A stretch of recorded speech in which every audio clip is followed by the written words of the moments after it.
Hello viewers, আসসালামু আলাইকুম। আজকে আমরা রোমান্টিক পিরিয়ডের একজন বিখ্যাত ব্যক্তি জানবো। সেই ব্যক্তির নাম হচ্ছে sir Walter Scott, SCOTT। Sir Walter Scott একজন বিখ্যাত ব্যক্তি যে তার লাইফে সব সাহিত্যকর্মগুলির মধ্য থেকেই ছোট ছোট করে ফুটিয়ে তুলেছে। সাহিত্যকর্মের ধরনগুলি অনেক ভিন্ন ছিল, কখনো নভেল ছিল, কখনো কবিতা ছিল, ইত্যাদি ইত্যাদি।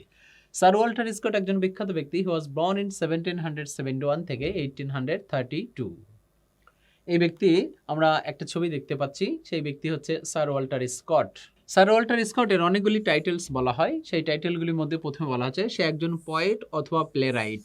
আর প্লে রাইটকে আরেকটা বলা যেতে পারে, সেটা হচ্ছে ড্রামাটিস্ট। প্লে রাইটকে বলা যেতে পারে কি ড্রামাটিস্ট, যে নাটক করে বা নাটক লেখে।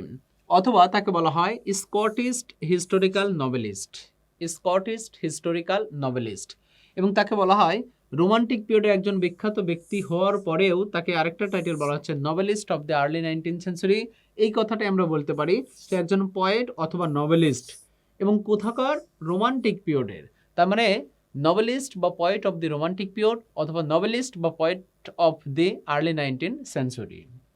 এছাড়াও তাকে যেটা ইম্পর্টেন্ট সেটা আমরা জেনে নেই, father of English historical novelist and বলা হচ্ছে রিজিওনাল নভেলিস্ট। তার মানে আমরা যদি এখানে রিজিওনাল কাটা দেই বা ক্রস করি, পারফেক্ট একটা সেন্টেন্স হয়, সেটা হচ্ছে father of English historical novelist. ঐতিহাসিক নভেলের জনক যে ব্যক্তি, সে ব্যক্তির নাম হচ্ছে স্যার ওয়াল্টার স্কট।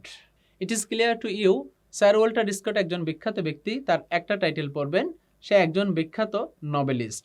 আর এই নভেলিস্ট দ্বারা বোঝানো হচ্ছে father of English historical novelist. ঐতিহাসিকের পয়েন্ট অফ ভিউ থেকে যে নভেলিস্টের জনক বলা হয়, সেই ব্যক্তির নাম হচ্ছে স্যার ওয়াল্টার স্কট।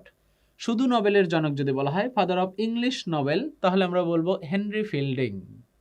সো এই হচ্ছে বিখ্যাত টাইটেল স্যার ওয়াল্টার স্কট। এবং স্যার ওয়াল্টার স্কটের বিখ্যাত আমরা কিছু সাহিত্যকর্মগুলি দেখি। তার অধিকাংশ গ্রন্থগুলি হচ্ছে নভেল, এজন্য তাকে বলা হয় হিস্টোরিক্যাল নভেলিস্ট। যেমন দেখুন, Ivanhoe, Talisman, Waverley, the lady of the lake, এই বিখ্যাত গ্রন্থগুলি সবগুলি হচ্ছে নভেল। এর মধ্যে ইভানহোটাকে আমরা স্টার দিয়ে রাখি, যা পাবলিশড হয়েছিল 1819 সাল। যুদ্ধের পয়েন্ট অফ ভিউ তার গ্রন্থগুলি নভেলিস্ট আকারে তুলে ধরেছিল। তার বিখ্যাত কিছু ফিকশন, যেমন ওল্ড বলা হচ্ছে মরালিটি অথবা রব রয়। এখানে দেখুন, নভেল আর ফিকশনের মধ্যে একটা পার্থক্য আছে, সেটা হচ্ছে ফিকশনের সাধারণত দুটি পার্ট থাকে। What is fiction? Fiction is what it related to imagination. কল্পনার পয়েন্ট অফ ভিউ থেকে যা কিছু তুলে ধরা হয় সেটা হচ্ছে ফিকশন। ফিকশনের দুটি পার্ট থাকে, একটা হচ্ছে নভেল, একটা হচ্ছে শর্ট স্টোরি। একটা হচ্ছে ছোট গল্প বা নভেল বা উপন্যাস বা ছোট গল্প।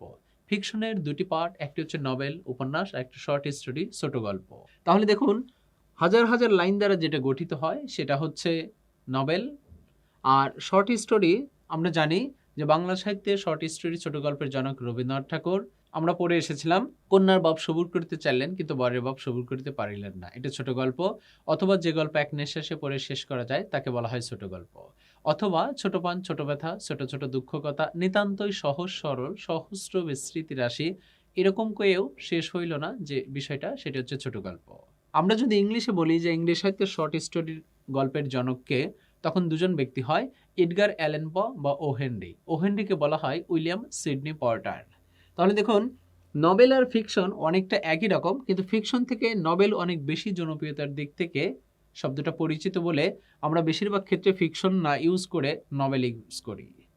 তাহলে নভেল এবং ফিকশন অনেকটা কাছাকাছি, similar but not to the same. তার বিখ্যাত একটি কবিতা আছে, সেই কবিতার নাম হচ্ছে দি প্যাট্রিয়টিজম। এবং প্যাট্রিয়টিজম কবিতাটাকে স্টার দিয়ে রাখি, এটা খুবই খুবই ইম্পর্টেন্ট।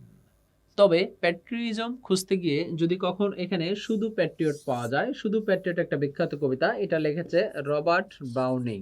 রবার্ট ব্রাউনিং ভিক্টোরিয়ান পিরিয়ডের একজন বিখ্যাত কবি। এই ব্যক্তি বিখ্যাত একটা কবিতা আছে দি প্যাট্রিয়ট। তাহলে it is clear to you that the patriotism একটা বিখ্যাত কবিতা, স্যার ওয়াল্টার স্কট। শুধু প্যাট্রিয়ট স্বদেশ প্রেম, এটা একটা কবিতা, ভিক্টোরিয়ান পিরিয়ড একজন বিখ্যাত ব্যক্তি, সে ব্যক্তির নাম হচ্ছে রবার্ট ব্রাউনিং। এই ব্যক্তির বিখ্যাতে আমরা যে টাইটেলটা পেলাম স্যার ওয়াল্টার স্কট, সেই টাইটেলের নাম হচ্ছে ফাদার অফ হিস্টোরিক্যাল নভেলিস্ট। এই নভেলটা খুঁজতে গিয়ে আমরা ছোট্ট করে জেনে নেই। আমরা জানি নভেল মানে উপন্যাস। বাংলা সাহিত্যের উপন্যাসের জনক হচ্ছে বঙ্কিমচন্দ্র চট্টোপাধ্যায়। ইংরেজি সাহিত্যের উপন্যাসের জনক হচ্ছে হেনরি ফিল্ডিং। কিন্তু যদি এখানে একটা শব্দ থাকে grand, grand father of English novel, তখন আমরা বলবো জেওফি সসার। যদিও তাকে আরো অনেক কিছু বলা যায়। যে ব্যক্তি আলোচনা করছিলাম, ফাদার অফ হিস্টোরিক্যাল নভেলিস্ট বা নভেল স্যার ওয়াল্টার স্কট, এবং ফাদার অফ রিয়ালিস্টিক নভেলিস্ট বলা হয় ড্যানিয়েল ডিফো, যার বিখ্যাত একটি গ্রন্থ আছে রবিনসন ক্রুসো। এটি নভেল এবং পাবলিশড হয় 1719 সাল। এই বিষয়টা আমরা একটু মনে রেখে দেই, এখান থেকে কোশ্চেনগুলি টাইটেল আকারে আসতে পারে।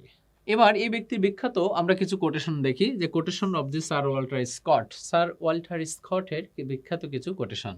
তার মানে একটি বলেছে, look back and smile, no perils past, বিখ্যাত একটা কোটেশন। একটি কোটেশন হচ্ছে, they will to do, they soul to dare, মানে সাহস থাকলে অনেক কিছু, অনেক বিষয়ে অনেক কিছু করা যায়, মানুষের অদম্য ইচ্ছা শক্তিকে কোনো কিছুই দমিয়ে রাখতে পারে না। দ্যাটস পয়েন্ট অফ ভিউ থেকে এই কোটেশনটা তৈরি করা হয়েছে।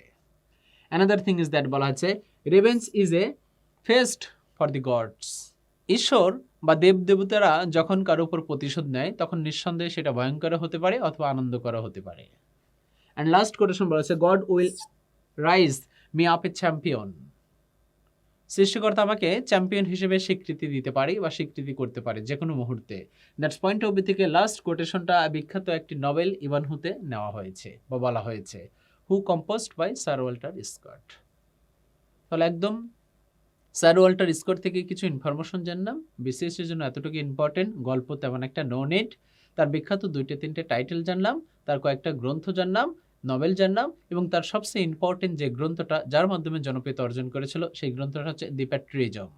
এখানে মনে রাখবেন, দি প্যাট্রিয়টিজম একটা বিখ্যাত কবিতা স্যার ওয়াল্টার স্কটের, শুধু প্যাট্রিয়ট একটা বিখ্যাত কবিতা রবার্ট ব্রাউনিং, ভিক্টোরিয়ান পিরিয়ডের একজন ব্যক্তি, এবং তার জাস্ট এট এ গ্লান্স রিডিং আমরা 2-3টে কোটেশন জেনে নিলাম। এই হচ্ছে বিখ্যাত ব্যক্তি, এবং সেই বিখ্যাত ব্যক্তির নাম হচ্ছে স্যার ওয়াল্টার স্কট। সো সবার জন্য শুভকামনা রইল। Go ahead with your dreams. Allah হাফেজ।